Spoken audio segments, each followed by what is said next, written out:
দেখছেন এটি নিউজ। আমন্ত্রণ জানাচ্ছি আমাদের নিয়মিত আয়োজন কাজী অ্যান্ড কাজীটি প্রেজেন্টস হ্যাপেনিং পয়েন্ট। আপনাদের সাথে আছি আমি এস এম আব্দুল শাকুর। দর্শক, 5 আগস্ট 2024 থেকে আজ পর্যন্ত পৃথিবী তার আপন কক্ষপথে অতিক্রম করেছে 400 দিন কিংবা তার চেয়ে একটু বেশি। কিন্তু এই দিনে আমরা দেখেছি 300 কিংবা তারও বেশি দিন রাজপথে বিভিন্ন দাবি দাওয়া নিয়ে আন্দোলন হতে, কখনো ছাত্র থেকে শিক্ষক, কখনো শ্রমিক থেকে মালিক, কখনো কর্মী থেকে রাজনীতিবিদ, বিভিন্ন শ্রেণী পেশার মানুষরা এই আন্দোলন করেছে, যা কিনা বা করছে ইনফ্যাক্ট, এবং যার কারণে আমরা আমাদের অর্থনীতির গতিপথকে পরিবর্তিত হতে দেখেছি এবং সামগ্রিকভাবে কারো কারো মনে অস্থিরতাও তৈরি করেছে। প্রশ্ন হচ্ছে যে কেন এগুলো হচ্ছে? আগে কি ঠিক এইভাবে দেখেছি আমরা? তার উত্তর খোঁজার চেষ্টা করছি আমরা আজকে। আর সে কারণে একজন এ সংক্রান্ত বিষয়ে আলোচনা করার জন্য একজন শিক্ষক, কিছুটা রাজনীতির সঙ্গেও তিনি সম্পৃক্ত রয়েছেন, তাকে আমরা আমাদের আজকের আয়োজনে আমন্ত্রণ জানিয়েছি হাবিবা আক্তার পাপিয়া, সহযোগী অধ্যাপক, Shanto Mariam university of creative technology. তাকে আমরা স্বাগত জানাচ্ছি। আর বিষয় নির্ধারণ করেছি আমরা আজকে রাজপথের আন্দোলন। আমরা তাকে স্বাগত জানাই আপনাকে। ধন্যবাদ। আমরা শুরুতে যে কথাগুলো বলছিলাম, আমি যদি মোটা দাগে ধরি যে গত 400 দিন এবং সেই 400 দিনের মধ্যে শুক্র শনিবারকে যদি আমরা বন্ধের দিন হিসাব করি, ওয়ার্কিং ডে যেটা থাকে সেটা 300 দিনেরও কম, কিন্তু এর মধ্যে আমরা 300-এরও বেশি আন্দোলন হতে দেখেছি বা ইনফ্যাক্ট আজকের দিনও হচ্ছে। এই ধরনের আন্দোলন তো আমরা আগের গভর্নমেন্টের সময় এভাবে দেখি নাই। হঠাৎ করে এই আন্দোলনগুলো বাড়লো কেন? আপনাকে যে আমাদের যে আন্দোলন কিন্তু বাঙালির নেচারেই ছিল। আমরা স্বভাবগতভাবে আমাদের সংস্কৃতিতে আন্দোলন ছিল, তো সেটারই প্রতিফলন। বাট এই পর্যন্ত যেটা হয়েছে, যেটা বললেন যে 300-রও বেশি, হ্যাঁ, এখন এভরিডে প্রতিটা দিন আমরা দেখতে পাচ্ছি যে সব দাবি দাওয়া নিয়েই রাজপথে, যেগুলো এর মাঝে তো মানুষের এটা দেখা যাচ্ছে যে এর মাঝে আমাদের একটা বড় পরিবর্তন, রাজনৈতিক পরিবর্তন ঘটে গেল, আমাদের সরকারে হলো, সেটা আন্দোলনের মাধ্যমে। তো প্রত্যেক দেশেই যেটা হয়, সেই আন্দোলনের পরে প্রত্যেকেই যার যার কর্মে চলে যাচ্ছে বা তার নিজ নিজ জায়গায়। বাট বাংলাদেশের ক্ষেত্রেই দেখা যাচ্ছে যে তার ব্যতিক্রম। আমরা কেউ কোথাও তার নিজের জায়গায়, ছাত্র তার যে পড়ালেখার জায়গায় যেতে যাচ্ছে না, তার ক্লাসরুমে যাবে না, তারা রাস্তায় থাকবে। এইরকম করে প্রত্যেকটা আমাদের দেশে প্রতিটা মানুষই, প্রত্যেকটা সেক্টরের মানুষ তারা রাস্তায় থাকতেই পছন্দ করছে। এর কারণ হলো যে আমাদের যে এই যে আন্দোলনের যে পরিবর্তন, এই পরিবর্তনের পরে যে চাওয়া, সেটা তো বাংলাদেশের লাস্ট যে 17 ইয়ার্স মানুষের মাঝে একরকম ক্ষোভ ছিল, তার একটা প্রতিফলনই ছিল এই আন্দোলন সরকার পতনের মাধ্যমে। তো সেইখানে দেখা যাচ্ছে যে তারপরে মানুষের যে জনজীবনের যে আকাঙ্ক্ষা, সে আকাঙ্ক্ষাটা আসলে পূরণ হচ্ছে না, বা তাদের যে চাওয়া সেরকম সব কিছুই যতটা ক্লিয়ার হওয়ার ব্যাপার, যে আসলে প্রত্যেকটা যে তাৎক্ষণিক পূরণ হবে না, বাট সেটার তো একটা ব্যবস্থাপনার ব্যাপার আছে, যে যা আমরা দেখতে পাচ্ছি যে সেটা কোনো কিছুই আসলে ভিজুয়াল হচ্ছে না। যে সরকার ব্যবস্থা নিচ্ছে না তা বলবো না, নিচ্ছেন, বাট সেটা আরেকটু ভিজুয়ালাইজ দরকার, যেটা মানুষ যেন বুঝতে পারে। সহিষ্ণু হওয়ার দরকার আছে কিনা? সহিষ্ণুতা তো আমাদের দরকার অবশ্যই। বাঙালি তো আমরা জাতিগতভাবেই আমরা অসহিষ্ণু, আমরা খুব অল্পতে রিয়্যাক্ট করি, সেটা আমাদের জাতিগতভাবেই। বাট এর মাঝে যেটা হচ্ছে যে আমাদের যে চাওয়া পাওয়ার যে জায়গাগুলো, সেই ব্যাপারগুলো আরেকটু আলোচনা দরকার, সে আলোচনাটা আমাদের হচ্ছে না। যদি আমরাই অসহিষ্ণু থাকি, তবে আমাদেরকে যারা পরিচালিত করবেন, রাজনীতিবিদ কিংবা আমাদের পলিসি মেকাররা, তাহলে তাদের কাছ থেকেও কি আমরা ঠিক সঠিক নির্দেশনা কিংবা সঠিক কিছু পাওয়ার প্রত্যাশা করি কিনা? গভর্নমেন্টের, ইন্টারিম গভর্নমেন্টের যেটা দেখা গেছে যে সেখানে যারা পরিকল্পনা করবেন, যারা জাতিকে চালাবেন, সেখানেই তো আমাদের কিছু ফাঁকফোকর থেকে গিয়েছে। কারণ এখানে দেখা যাচ্ছে যে নিয়োগ হচ্ছে এরকম যে অনেক দিন আগে যারা রিটায়ারমেন্টে গিয়েছেন তাদেরকেও নিয়ে আসা হয়েছে। তো তাদেরকে নিয়ে আসলে যারা বর্তমানে যারা আছে তাদের জায়গাটা কোথায়? এছাড়া প্রত্যেকটা সেক্টরে দেখবেন যে যতজন আমাদের যে যতটুকু ওই গ্যাপটুকু আছে, ওই ফিল আপ করার জন্য সেখান থেকে তো দিতে হবে। এখান থেকে যদি আমরা বাইরে থেকে সবসময় নিয়ে আসি, এটার মাঝে তার প্রত্যেকটা সেক্টরেই এই কাজগুলো হয়েছে এবং তাদের মাঝে একরকম ভিতরে দেখা যাচ্ছে একরকম খুব বিরাজ করছে বা খুবের মাঝেই যাচ্ছে। যেমন এখন আপনি কাকে ইঞ্জিনিয়ার বলতে পারবেন, কাকে বলতে পারবেন না, সে নিয়ে আপনাকে মিটিং করতে হচ্ছে, সে নিয়ে আন্দোলন হচ্ছে। আপনি ছোটখাটো বিষয়গুলো নিয়েও আসলে এই বিষয়গুলোতে আসছে আন্দোলন হিসেবে। প্রশ্ন থেকে যায় যে এর সাথে তো আসলে অর্থনৈতিক একটা নেতিবাচক ইস্যু আছে। এই যে আমাদের অর্থনীতি বা আমাদের জিডিপিতে এর নেতিবাচক ইমপ্যাক্টটা পড়ছে। আমাদের দেখা যাচ্ছে যে এই যে যেটা বললেন যে আমাদের যে ইঞ্জিনিয়ারদের যে বিষয়টা, এই বিষয়টা তো আলোচনার বিষয়। এটা তো দেখেন নীতিগত বিষয়, নীতিমালার বিষয়। নীতিমালা তৈরি করতে হবে, তাদেরকে নিয়ে তাদের চাওয়া পাওয়া শুনতে হবে। দেখা যাচ্ছে যে দীর্ঘদিন একজন ইঞ্জিনিয়ার কাজ করছেন, তার হয়তো বা কাজের যে 20 বছর পর তার একটা জায়গা সে চাইতেই পারেন, বাট তাকে কতটুকু দিবেন সেটা তো নীতিমালার মাধ্যমে, সেটা তো এইভাবে না।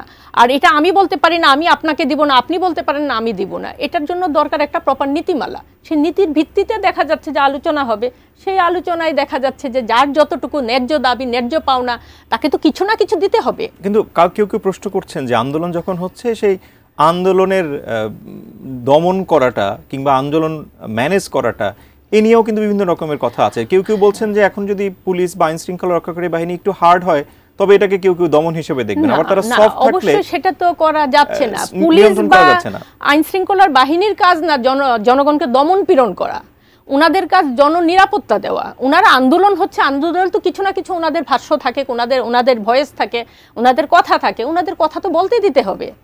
কথা বলতে না দিলে তো সেটা অন্যরকম পর্যায়ে চলে যাবে। আমার প্রশ্নটা ঠিক অন্য জায়গাতে। ধরেন এই আন্দোলন করা মানুষ যেমন আছেন, আন্দোলন না করা মানুষের সংখ্যাও কিন্তু কম না। যারা আন্দোলন করছেন এবং এই আন্দোলনের কারণে কষ্ট স্বীকার যারা করছেন, সেই কষ্ট স্বীকার করা মানুষদের জন্যই বা আমরা কি করছি? দেশের আসলেই তো প্রতিদিন যখন দেখা যায় আপনি সকালবেলা আপনি অফিসে আসবেন, প্রত্যেকের একটা কর্মঘণ্টার ব্যাপার আছে, সকালবেলা একটা মেন্টাল প্রিপারেশনের ব্যাপার আছে। আমি যখন সকালে উঠিয়ে দেখলাম যে রাস্তা অবরুদ্ধ, তখন দেখা গেল যে মেন্টাল যে ইম্প্যাক্টটা পড়ছে এটা তো সারাদিনের আপনার কর্মের উপর তার একটা প্রভাব পড়ছে।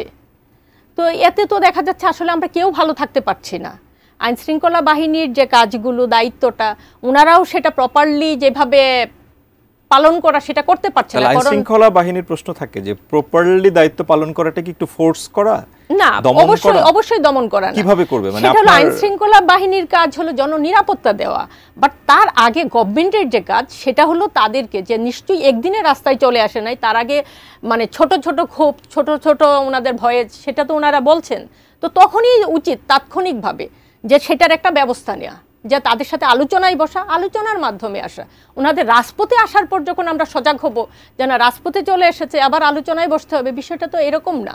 এরকম কিন্তু আবার এই আন্দোলনের মধ্যে যদি কিন্তু খোঁজার চেষ্টা করছেন, আসলে কি আন্দোলনের মধ্যে কোনো যদি কিন্তু থাকে কিনা? না, আন্দোলনের মাঝে যদি কিন্তুর বিষয় না। আন্দোলনের মাঝে আমাদের যে এতদিনের ক্ষোভ বা আমাদের যে পরিবর্তন, এই যে সরকার পতনের মাধ্যমে আমাদের ফ্যাসিস্টকে মানে বিদায় করার মাধ্যমে যে মানুষের যে আশা আকাঙ্ক্ষা ছিল সেটার প্রতিফলন মানুষ দেখতে পাচ্ছে না। আপনার এটা কি করলে আসলে তার প্রতিফলন দেখতে পাবেন এ নিয়ে হয়তো প্রশ্ন থাকতে পারে, তবে একটা ছোট বিরতি নিয়ে ফিরে এসে সেই প্রশ্নটার উত্তর খোঁজার চেষ্টা করব যে আসলে সমস্যা নিয়ে আমরা কথা বলছি কিন্তু সমাধানটা কিভাবে হতে পারে। দর্শক, আপনারা আছেন এটি নিউজে, দেখছেন Kazi and Kazi T presents happening point. আমরা ছোট একটা বিরতিতে যাচ্ছি, ফিরছি খানিক বাদেই, সঙ্গে থাকুন।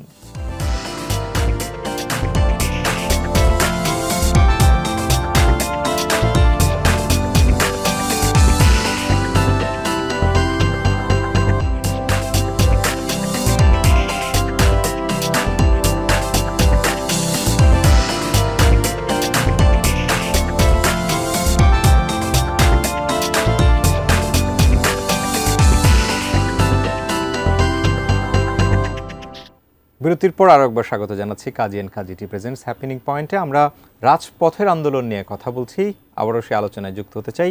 আমরা আন্দোলনের অনেকগুলো আসপেক্ট নিয়ে কথা বলেছি, কিন্তু আসলে সমাধান নিয়েও কিন্তু আমাদের জানার ইচ্ছা যে এভাবে যেমন নাগরিকের কথা বলার অধিকার আছে, আন্দোলন করার অধিকার আছে, তার মতামতগুলো প্রকাশ করার অধিকার আছে, ঠিক একইভাবে যারা রাজপথে চলাফেরা করে তাদেরকে আপনি সেই চলাফেরাটাকে আটকে রেখে তাদের অধিকারকেও ক্ষুণ্ণ করতে পারেন না। প্রশ্ন থাকে যে তাহলে সমাধানটা কিভাবে হবে?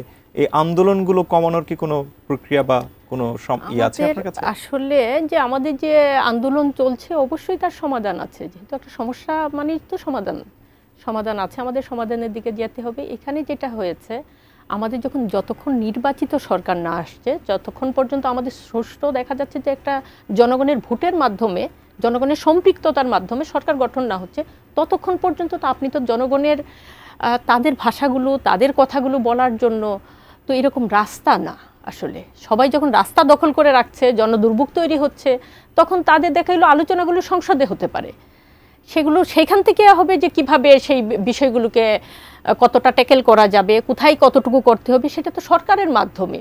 এটা জনগণ রাস্তায় বললো, রাস্তায় সমাধান, আসলে সব সমাধান তো আর রাস্তায় হবে না, এটা তো সরকার পতন আন্দোলন না। অন্য একটা প্রশ্ন জেগেছে আমার, সেটা হচ্ছে যখন নির্বাচিত সরকার আসবে, এই যে দীর্ঘদিনের আন্দোলন করার একটা অভ্যস্ততা, এই আন্দোলনগুলো যদি তখনও চলতে থাকে তাহলে না, তখন সমাধানগুলো কিভাবে হবে? তখন আসলেই চলবে না। তখন দেখা যাবে যে যখন জনগণ তার সম্পৃক্ত, তখন গভর্নমেন্ট যখন নির্বাচিত সরকার আসবে তার ভোটের মাধ্যমে আসছে, তখন হয়তো তার এইভাবে না, তার বলার বা দাবিগুলো থাকবে, বা দাবিগুলো বলার তার জায়গা থাকবে। এখন দেখা যাচ্ছে যে গভর্নমেন্টের কাছাকাছি পৌঁছতে পারছে না, সবকিছু মনে হচ্ছে কিছুই তো হচ্ছে না, কিছুই করছে না, কারণ জনগণের ভোটের মাধ্যমে তো নির্বাচিত সরকার। এই দাবিগুলো গত 15 বছরে কোথায় ছিল? তখন তো এই ধরনের দাবি দেওয়া দেখিনি। তখন দেখা গেল এই দেশের দমন পীড়ন ওই যে 15 বছর ছিল না বলেই এত, এই যে এই অল্প দিনে 300-র বেশি যে দাবি নিয়ে চলে আসছে রাস্তায়, এটা যদি গত 15 বছরে অল্প অল্প তাদের কথাগুলো বলতে পারতো, দেখা যাচ্ছে যে সবার মাঝে একটা সম অধিকার, সমবন্টন থাকতো এই বয়াতে, তা তো ছিল না এই দেশে। রাজনৈতিক সংস্কৃতিতে যে একটা পচন ধরেছিল কিংবা এখানে বিভিন্ন রকমের আলোচনা আছে, সে আপনার প্রত্যাশা কি আগামী দিনে যারা নির্বাচিত হয়ে আসবেন তাদের কাছে কি পরিবর্তিত বাংলাদেশ পাওয়া যাবে? অবশ্যই পরিবর্তিত বাংলাদেশ না পেলে তারাও দেখা যাচ্ছে, মানে প্রত্যেকটা দলই তো বুঝতে পারছে যে দেশের জনগণ আসলে কতটা ক্ষোভ নিয়ে আছে, তাদের যে আশা আকাঙ্ক্ষার জায়গাটা সেটা যতক্ষণ না পূরণ করতে পারবে কোনো রাজনৈতিক দলেই কিন্তু এই দেশে আর টিকতে পারবে না। আচ্ছা, রাজনৈতিক দল হিসেবে গত যে 1 বছর কিংবা তার চেয়ে একটু বেশি সময় ধরে যেভাবে জনগণের পাশে থাকা উচিত ছিল বা আন্দোলনগুলোকেও নিগৃহীত করার জন্য, বোঝানোর জন্য যে ধরনের মেকানিজমে রাজনৈতিক দলগুলো থাকা উচিত ছিল, ঠিক রাজনৈতিক দলগুলোকে কি আমরা সেভাবে পেয়েছি কিনা? আমরা রাজনৈতিক দলকে সেভাবে না, সেটা আসলে রাজনৈতিক দলের কাজ না, সেটা দরকার সরকার। যখন কোনো রাজনৈতিক দল সরকার গঠন করবে তখন তার দায়িত্ব হলো দেশের মানুষকে, দেশের জনগণের জন্য কাজ করা, তাদের ভালো মন্দ বিচার। এখন তো যিনি আছেন ইন্টারিম গভর্নমেন্ট, ওনার দায়িত্ব। তাহলে কি শুধু সরকার যারা গঠন করবে বা সরকারে থাকবে তাদেরই কাজ? বিরোধী দল যারা হবে, বিরোধী দল যারা আছে তাদের তো সরকারের ভুলগুলো ধরে দেয়া, কিন্তু সেটা তো আসলে আমরা তো ইন্টারিম গভর্নমেন্ট তো কোনো নির্বাচিত সরকারই না, সেটা তো একটা নির্দিষ্ট সময়ের জন্য। এই গভর্নমেন্টের উচিত যে একটা দেখা গেল নির্বাচন, একটা সুষ্ঠু নির্বাচন করাই এই গভর্নমেন্টের কাজ। যখন একটা সুষ্ঠু নির্বাচনের মাধ্যমে নতুন করে যখন গভর্নমেন্টে হবে, নতুন দল যে দলই আসুক না কেন, তার দায়িত্ব হবে দেশের জনগণের জন্য কাজ করা, জনগণের আশা আকাঙ্ক্ষা যা আছে সেটাকে পূর্ণ করা, সেইভাবে কাজ করা। কিন্তু সেটাই তো আমাদের হচ্ছে না। আমাদের 1 বছরের বেশি সময় চলে গেল, আমাদের কিন্তু এখন পর্যন্ত যে নির্বাচন মুখী কোনো কাজ হচ্ছে না। নির্বাচনের তো একটা ডেডলাইন ঘোষণা হয়েছে, ফেব্রুয়ারি নিয়ে কিন্তু অনেক আলোচনা চলছে, তার মধ্যেও কিন্তু আন্দোলনগুলো চলছে, তার মাঝেও দেখা যাচ্ছে বিভিন্ন দল বিভিন্ন রকম, মানে কেউ তো সেটার উপর ভরসা করতে পারছে না। আমাদের অনুষ্ঠানে যেহেতু সময় কম, রাজপথের আন্দোলন নিয়ে আমরা কথা বলছিলাম, দর্শক যারা আছেন তারাও হয়তো বিভিন্ন মতের, বিভিন্ন রাজনৈতিক আদর্শের, এবং তাদেরও অনেকেরই অনেক রকমের দাবি দেওয়া থাকে, কিন্তু একজন সচেতন নাগরিক হিসেবে আমাদের কি ধরনের রিয়্যাক্ট করা উচিত বিভিন্ন সময়? না, আমাদের সচেতন নাগরিক হিসাবে অবশ্যই আমাদের সেটা রাস্তা, আমাদের জায়গা না, আমাদের জায়গা, আমাদের বলার অবশ্যই তার একটা নির্দিষ্ট জায়গা আছে, আমরা সেটা লিখিতভাবে করতে পারি, পেশ করতে পারি, আমরা সেই কথাগুলো বলতে পারি। বাট এইরকম দুর্ভোগ তৈরি করে রাস্তা প্রতিদিন এসে রাস্তা দখল করে থাকবে, এটা কোনো গোষ্ঠীরই সেটা উচিত না, এবং সেটা জনগণেরও কাম্য না। ওকে, আমাদেরকে সময় দেওয়ার জন্য আপনাকে ধন্যবাদ জানাচ্ছি। আশা করছি যে আমরা চাইবো যে একটা সুন্দর বাংলাদেশ বিনির্মাণে আমরা আমাদের প্রত্যেকের জায়গা থেকেই অংশগ্রহণ করব।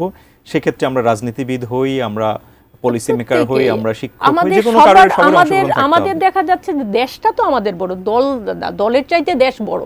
সেটা দেখা যাচ্ছে যে আমাদের জাতীয়তাবাদীর যে আদর্শ, সেখানেও দেখা যাচ্ছে যে ব্যক্তির চাইতে দল বড়, দলের চাইতে দেশ বড়। তাহলে আমাদের তো দেশকে নিয়ে কাজ করতে হবে। আমরা ব্যক্তি, এখানে আমাদের দেখা যাচ্ছে প্রত্যেকে ব্যক্তিকেন্দ্রিক হয়ে যাওয়াতে দেশের এত রকম সমস্যা তৈরি হচ্ছে। আমরা ব্যক্তিকে ত্যাগ করে দেশকে নিয়ে ভাবতে হবে। দর্শক, দিন শেষে যেমনটা আমাদের অতিথি বলছিলেন যে ব্যক্তির চেয়ে দেশ বড়, আসলে দেশকে আমরা ভালোবাসি। আমার এই সোনার বাংলাকে বিনির্মাণ করতে হলে আমাদের প্রত্যেকের জায়গা থেকে কিন্তু আমাদেরকে কন্ট্রিবিউট করতে হবে। আমরা দুর্ভোগ না বাড়িয়ে, অর্থনীতিকে দুর্বল না করে আমরা অর্থনীতিকে সবল এবং সুন্দর একটা বাংলাদেশ বিনির্মাণে সবাই নিঃসন্দেহে অংশগ্রহণ করব সুষ্ঠুভাবে। ভালো থাকার প্রত্যাশা জানাচ্ছি। আগামী দিনে নতুন কোনো বিষয় নিয়ে হ্যাপেনিং পয়েন্ট ফিরবে আপনার সঙ্গে। সে পর্যন্ত ভালো থাকার প্রত্যাশায় নিজে ভালো থাকুন, ভালো রাখুন আপনার চারপাশ, ভালোবাসুন আপনার দেশকে। আল্লাহ হাফেজ।